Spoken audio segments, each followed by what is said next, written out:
Okay, this is Mekki ELMOGRABI, and this is my column Intibaha. It's in Arabic. But as usual, I just say a few words in a short brief for my column so that my audience that they don't read Arabic language might decide if they want to translate it or not. My column today is commenting on Ambassador John Godfrey's statements on Sudanese Russian military cooperation and military base, and the response of the Russian ambassador.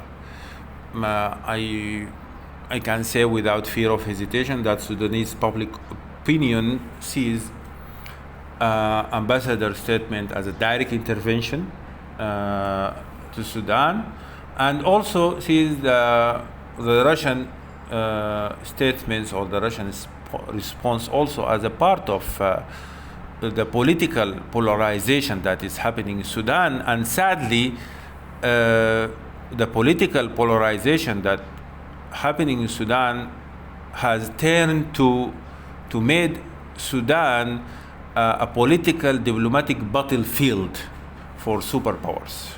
So the superpowers are fighting on the land of Sudan for their interests, and that situation, no one can say it is a good situation. And I think the public opinion might go in a direction that is against the role of friends of Sudan or brothers of Sudan or any other international actors. Because of the statements made by Ambassador John Godfrey and the response. From my side, I'm not in favor of a Russian military base on the Red Sea or US military base or Chinese military base. I think that in Sudan we had enough political polarization, and we cannot enter this game of military polarization on the land of Sudan. Sudan should distance itself, especially during this Russian war on Ukraine, should distance itself from having any deep or strong military cooperation with one of the superpowers. I criticize the statements of Ambassador John Godfrey, but I can say also I see this statement as an improvement in the U.S.-Sudanese relations. Why? Look here, the Sudanese file in the United States was in the National Security Council in the United States, was not even in the Department of State for some time. And part of the file was in the Department of State. The special envoy of USA sometimes needs to have negotiation on having his visa. After that, to enter in a negotiation on US-Sudanese relation. So now having a full US ambassador, even in a direct talks or even in a direct dispute with the Sudanese government, it is a development. And it means that the U.S. relation is debated in a limited area inside Sudan, inside Khartoum, between SOBA and the military command, which is only 10 kilometers.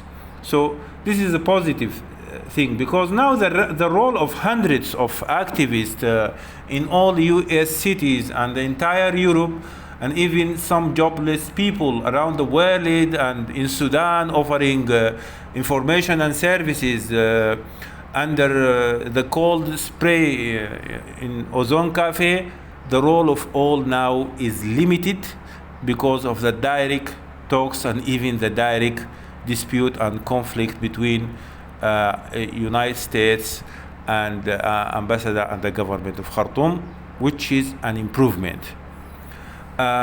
Still the sanction is issue. The language of threatening Sudanese people that if they go in this direction that they might come back to the isolation, I think this language doesn't work for two reasons. Already there is no direct bank transaction between United States and Sudan. All the negotiation of Citibank to come Sudan during Bashir time, during Hamidok time, came or ended with nothing. Also, I just want to say that the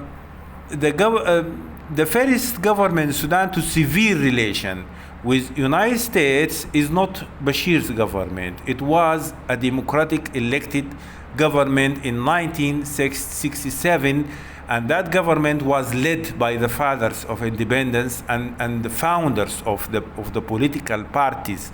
Now they are hiding behind the bar Union Initiative or some faction of them.